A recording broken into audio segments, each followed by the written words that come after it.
Azzi In Between, Sarah Garland. There was a country at war, and that is where his story begins. It is the story of Azzi. Every day the war was coming closer to Azzi's house, yet her life stayed much the same. Azzi's father still worked as a doctor. Her mother made beautiful clothes. Her grandma wove warm blankets. In the mornings, Grandma still took Azzi to school. When she got home, her friends often came around. Sometimes they looked over the garden wall at the soldiers marching by. Sometimes the noise of the helicopter gunships was so loud that the chickens were too frightened to lay their eggs. But one evening the phone rang. Father listened to the message and his face was pale. He turned to his family. "Quick, get in the car! No time to lose! No time to pack! We must leave the country! We are in terrible danger!" At that moment, Azzy's life changed forever.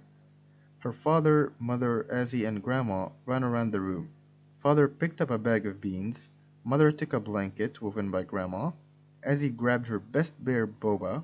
Grandma made Azzy put her coat on. "I'm staying here to look after the house," said grandma. "It's not so dangerous for me. Don't worry, I'll follow later." But for Azzy, leaving her grandma behind was the worst thing of all. God be with you. Mother hid Azzy in the car under grandma's blanket. Father drove fast towards the mountain. Mother sang songs to keep their spirits up. Once the car stopped and bright torchlight shone through the window, soldiers shouted, "Show us your papers!"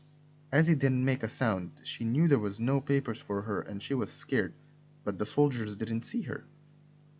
Father drove on, faster than ever. How hungry Azzy was, and how thirsty! She held tight to Bobo until at last she fell asleep. When she woke, the car had stopped.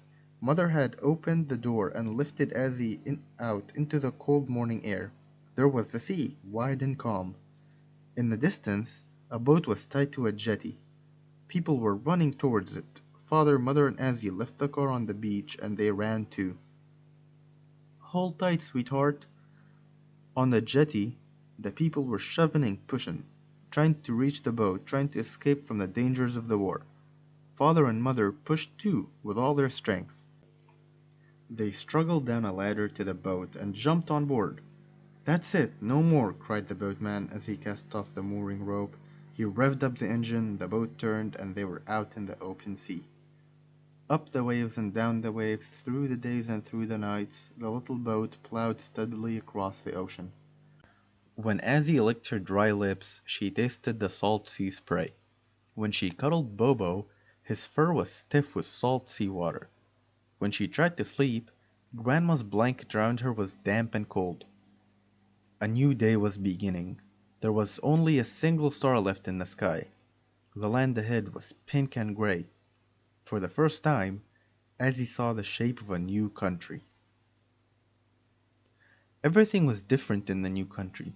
The people looked different. They gave Azzy food to eat which tasted different. "Can I see your papers, sir?" Men and women talked to Father and Mother in words they couldn't understand.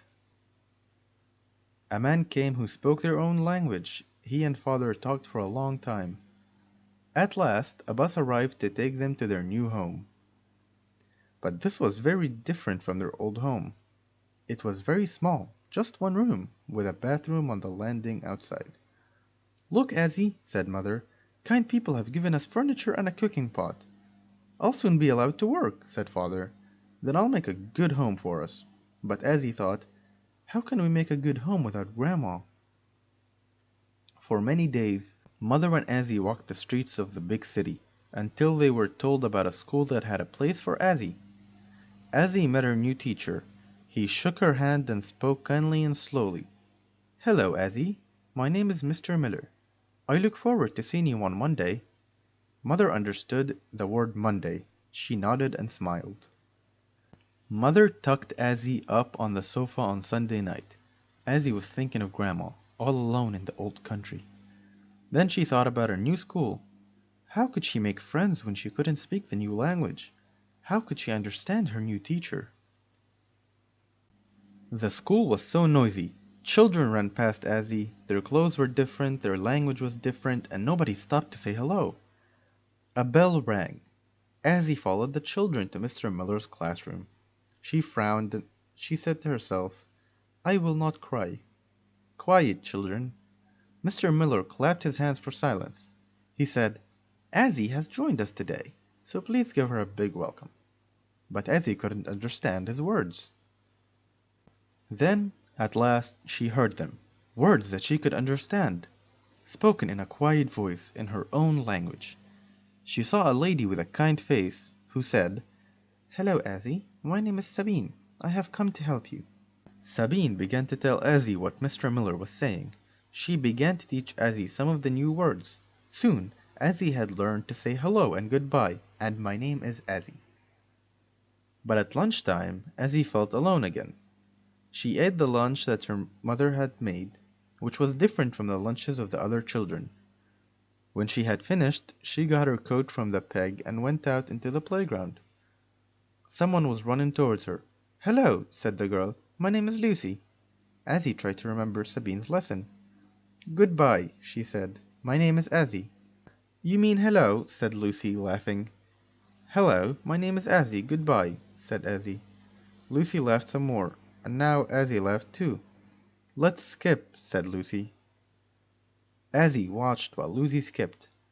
Lucy counted up to 5 before she tripped on the rope. So then it was Azzy's turn. Azzy skipped 20 skips before she tripped on the rope. That day she had learned another new word, a short word, skip. That's a beautiful painting, Azzy. As the days passed, Sabine often helped Azzy with her work at school. One morning, Azzy painted her a picture of a helicopter with guns. I was scared. Soon, Azzy was telling Sabine the story of the war, and how she had escaped with father and mother, and how leaving Grandma was the worst thing. I know how you feel, said Sabine. I was only 6 when we left our country. Sabine told Azzy the story of her journey. I walked with my family through the forest, and across rivers, and over mountains, until we came to a camp. We stayed at the camp for many years. Then I was allowed to leave, but my family had to stay behind, and that was the worst thing.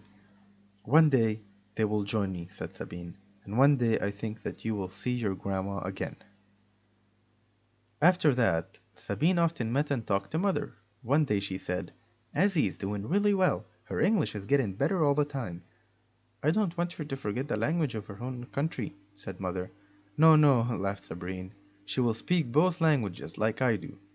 On the way home, Mother told Azzy the new word she had learned that day. I'd like that one, please, and how much is that? And bananas. Azzy told her mother the new words she had learned that day. Can I have? And what is this? And Grandma. When father came home, he was too tired to tell them the new words he had learned. He lay down while mother cooked the supper. Have you found work yet, father? Asked Azzy. No, Azzy, said father. I'm still not allowed to work here. If I had a garden at least, I could plant my beans and grow our food. But now my beans are useless, and I have nothing to do. And he closed his eyes. At school, Azzy began to learn how to count to 10 in English. Soon you will be able to count to my toes as well, said Sabine. At lunchtimes, she often swapped lunches with Lucy. Lucy said, I love those chickpeas. Then, one warm spring day, Mr. Miller talked to the class. Tomorrow we will begin our gardening lessons. We will start by sowing our seeds in the school garden. Who will draw some plants that we could grow? Me! Shouted everybody at once. They drew a tomato, a lettuce, a pumpkin, and a sunflower. But Azzy was dreaming.